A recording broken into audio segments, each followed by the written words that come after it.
vai dizer: a grande indústria criou um mercado mundial preparado para a descoberta da América. O mercado mundial promoveu o desenvolvimento incomensurável do comércio, da navegação e das comunicações.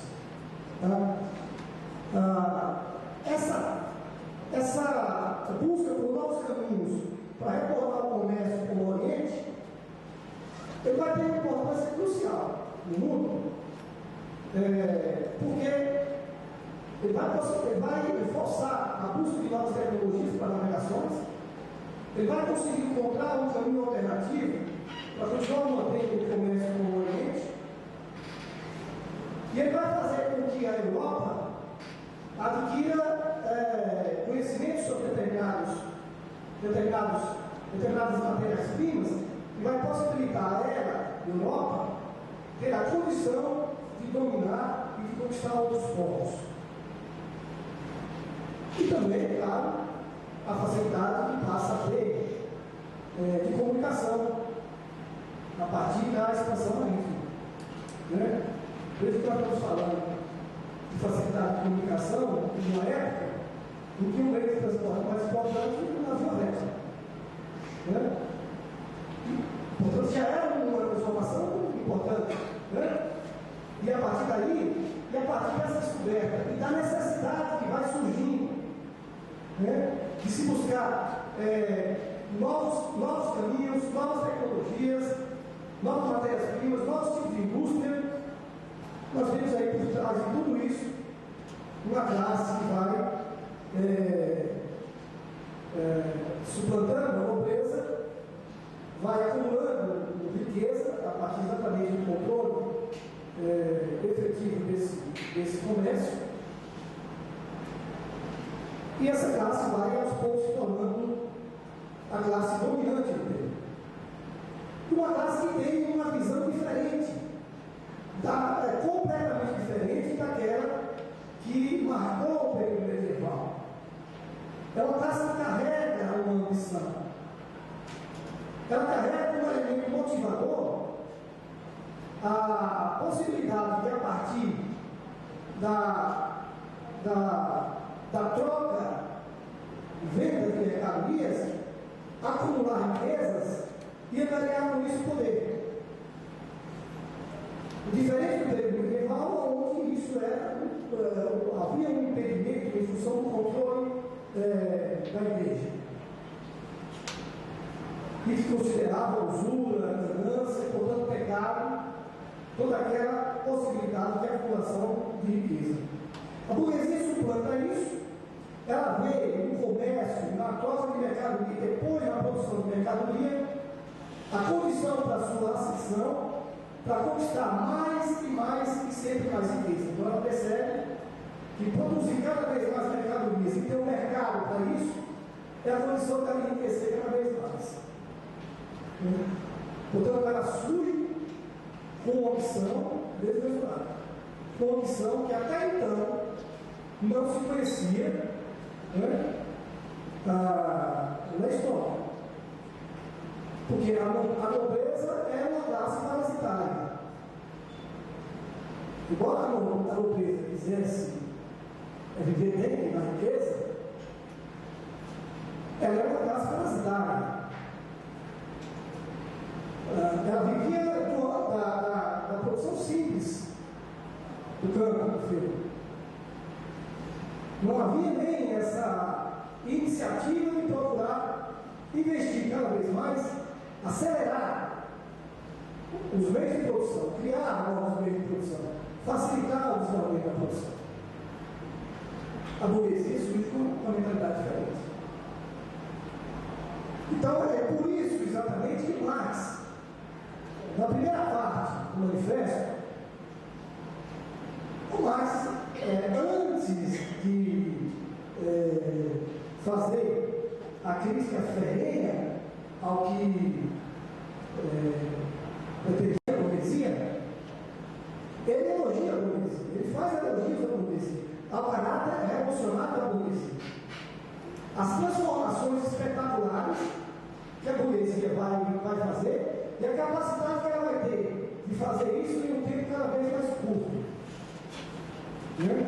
Ele diz que a burguesia vai levar transformações de séculos que a humanidade até então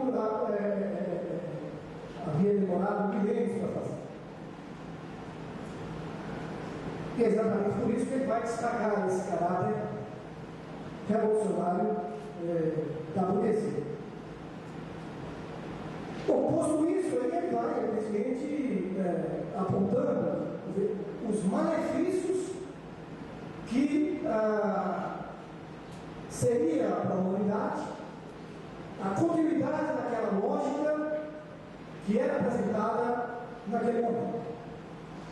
É preciso a gente ter claro que o manifesto ele foi escrito, Marx e Engels receberam uma incumbência de escrever um manifesto que seria um instrumento para a criação da Associação Internacional dos Trabalhadores, né?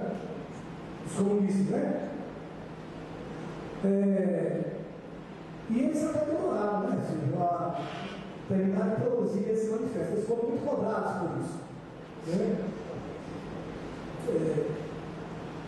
E portanto ele tinha, claro, né, os viés, claro, um objetivo pré-determinado, bem definido, a par de todos os trabalhos e todos os estudos que Marx e Engels estavam desempenhando e analisando naquele momento. E principalmente a maneira como eles vão compreender o processo histórico e entender que essas transformações elas não são transformações isoladas, elas não ocorrem isoladamente, elas são todas frutos de um processo em que, para que nós possamos compreender, é preciso analisar todos os elementos que ligam e que levam a essa situação. Né?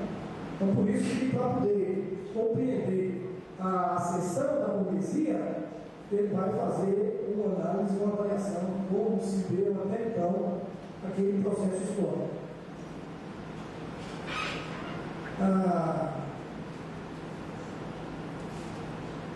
Aí ele faz críticas à maneira como a burguesia ela surge como uma classe que ela se constrói todos aqueles elementos, todos aqueles valores construídos até então. Há uma frase que inclusive levou à elaboração de um livro, Marshall Bremer, que escreveu um livro com esse título extraído do manifesto, que ele vai dizer: tudo que era sólido desmochilado, tudo que era sagrado é profanado, e as pessoas são finalmente forçadas a encarar com serenidade sua posição social e suas relações recíprocas.